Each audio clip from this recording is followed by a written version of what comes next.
E aí, para discutir isso, eu trouxe um artigo que é muito interessante, porque hoje em dia, dentro de finanças comportamentais, e se você me acompanha há mais tempo, isso também já deve ter ficado claro para você, não é suficiente só conhecimento objetivo.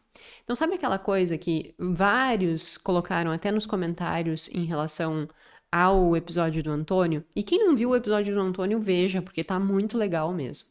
E aí várias pessoas colocaram lá, faltou educação financeira, faltou educação financeira, faltou educação financeira. Será que se ele tivesse conhecimento técnico, seria suficiente para resolver o problema? E a resposta é não. Todos os estudos eles já têm nos evidenciado de que saber não é determinante para fazer. Então eu posso saber, né, ter um conhecimento específico, só que esse conhecimento ele não direciona a minha ação. Para que eu tenha uma ação coerente, eu preciso ter uma atitude também coerente, eu preciso ter crenças, né? Eu preciso ter percepções sobre mim mesmo que sejam diferentes e que façam com que eu consiga agir na direção certa. Então, por isso que eu vou fazer esse episódio, e o episódio que vem, ele também trata dessa nuance, só que mais aplicado. Então, esse aqui eu trouxe um artigo pra gente discutir. No episódio seguinte, eu vou trazer meio que um estudo de caso para que nós possamos seguir nesta vertente e para que você não incorra no problema que o Antônio incorreu. E aí, para começar, eu trago qual foi o objetivo desse estudo que nós vamos discutir. Ele tinha o seguinte objetivo: o que efetivamente constrói bem-estar financeiro? Existem inúmeros estudos discutindo isso. E aí eu vou partir do pressuposto que tu não saiba o que é bem-estar financeiro, eu vou dar o conceito de bem-estar financeiro para que a gente possa ir avançando. A primeira questão em relação ao bem-estar financeiro é que bem-estar financeiro não significa posses. E isso é um grande erro. Por quê? Muitas pessoas, ao ascenderem financeiramente, ou nem só ascenderem do ponto de vista exponencial, mas que começam a ganhar mais, elas tendem a achar que a compra da felicidade está na aquisição de coisas. Então, agora que eu tenho condições, eu vou comprar mais roupa. Então, agora que eu tenho condições, eu vou ter um relógio XYZ. Então, agora que eu tenho condições, eu vou fazer todos os anos 2, 3 viagens. Então, agora que eu tenho condições, eu vou morar numa casa não sei o quê. Eu vou ter não sei quais carros. E aí a pessoa acredita que essas aquisições é o que efetivamente compra a sua realização. Se nós voltarmos na história do Antônio, o Antônio achava que morar numa suíte presidencial de um hotel chiquérrimo, que ter acesso a todos os carros que ele quisesse, todas as motos que ele quisesse, todas as mulheres que ele quisesse, que isso seria a garantia de aquela vida feliz, né? E hoje em dia, muitos e muitos anos se passaram, e ele olha para trás e chora porque ele não deu uma casa para a mãe. Então, olha que impactante isso. O comportamento dele foi olhar para aquela situação e se deslumbrar e viver uma vida que não comprou o bem-estar dele. Então, bem-estar, a primeira coisa que a gente tem que entender é isso. Não é a aquisição de coisas. Todos os estudos que vão avaliar se dinheiro compra ou não felicidade, todos os estudos têm os mesmos resultados. Comprar coisas não vai te deixar mais feliz. E aí a gente poderia entrar nessa outra discussão, mas não é esse o tópico do tema do episódio, né?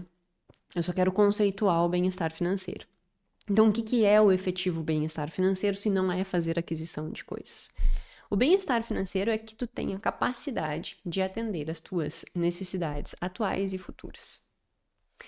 Quem acompanhou o último episódio que eu falei sobre comprar ou alugar, eu falei uma coisa que é muito relevante, que é as pessoas compram imóveis, mesmo que isso gere um prejuízo muito grande em termos de disponibilidade de recursos, porque elas julgam que comprar o imóvel compra a segurança delas, quando na verdade elas estão efetivamente colocando isso em risco. Então, isso é um tópico de redução de bem-estar financeiro. Por quê? Porque no momento que eu que eu tomo uma decisão, comprar um imóvel, que eu fico completamente sem reserva de emergência e que eu tenho um compromisso firmado por 30 anos e eu não sei nem se eu tenho condições de pagar isso por 30 anos, o que acontece com o meu bem-estar financeiro? Reduz. Por que reduz o meu bem-estar financeiro? Porque eu começo a ruminar os pensamentos relacionados àquele processo de tomada de decisão. Então, eu estou muito feliz de ter comprado a minha casa, mas eu deito a cabeça no travesseiro e fico pensando: putz, eu não tenho uma reserva de emergência, se acontece alguma coisa. Nossa, eu tenho essa dívida para cumprir durante 30 anos. E será que tá tudo certo no meu trabalho? Será que eu não vou ser demitida? Será que não sei o quê? Então, o que era para ser uma condição que efetivamente te garantisse segurança e qualidade de vida, acaba o tiro saindo pela culatra, né?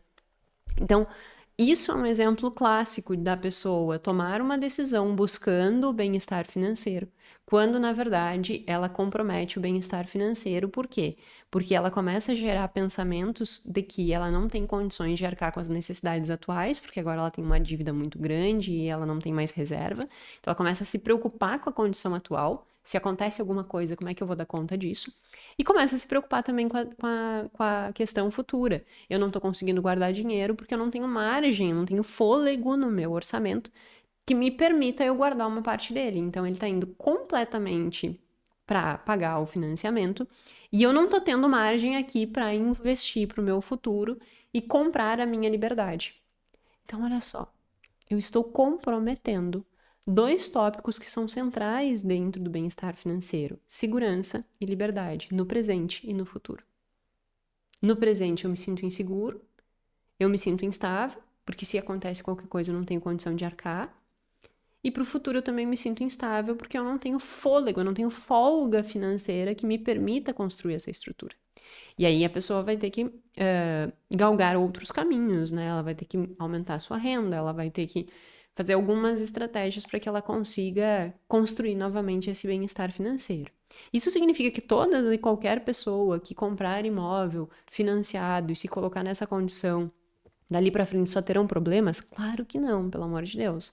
Nós não podemos generalizar, né? Mas eu tô mostrando que por vezes uma decisão que nós tomamos buscando uma coisa, ela gera exatamente o contrário. E aí isso pode prejudicar. E isso pode prejudicar o bem-estar financeiro. E com isso, fica muito claro esse conceito de bem-estar financeiro. O bem-estar financeiro é quando tu consegue colocar a tua cabeça no travesseiro e tu tá tranquila. É quando tu deita e diz assim: todas as minhas contas são pagas, eu tenho condição financeira de arcar com os meus compromissos. Se acontece um imprevisto, eu tenho como arcar. Eu tenho liberdade de fazer pequenas escolhas ou grandes escolhas, então eu posso comprar uma roupa quando eu quiser, mas eu tenho tanta consciência sobre o que importa para mim que eu não fico tendo necessidade de comprar. Porque, ao contrário do que se dissipa por aí, escasso não é aquele que não quer comprar uma roupa de marca. Escasso é aquele que tem necessidade constante de querer algo. Eu tenho necessidade de comprar aquela roupa. Então tu é escasso. Por quê? Porque escassez é falta. Se tu acha que aquilo é tão importante a ponto de te gerar uma falta, tu tem uma escassez. Então, às vezes, a percepção conceitual das coisas, ela também é muito importante para que a gente não caia em armadilhas, né? Ai, tu é escasso porque tu não quer comprar. E aí, justamente, tu começa a comprar e tu te afasta do que efetivamente importa, que é o bem-estar financeiro, segurança e liberdade. Então, a segurança, ela parte disso, de tu não ficar achando que tu tem 1000 necessidades, mas que tu olha para tua vida e a tua vida é significativa para ti, ela é valorosa para ti. E dentro das coisas que são significativas e valorosas, tu te sente bem, tu te sente confortável, tu sente que tu consegue dormir tranquila, tu sente que se tiver um imprevisto tu consegue arcar, tu sente que tu tá caminhando na direção dos teus objetivos, tu consegue investir com regularidade, tu consegue ter controle sobre os teus atos, as tuas decisões, tu não é completamente cega e míope para os acontecimentos do mundo em termos de gatilhos que possam te gerar influência. Então tu consegue contornar esses gatilhos e tomar uma melhor decisão. Enfim, isso é o bem-estar financeiro. É quando a gente tem paz financeira. E construir paz financeira parte exatamente do oposto daquilo que o Antônio fez com aqueles 30 milhões que ele ganhou na loteria.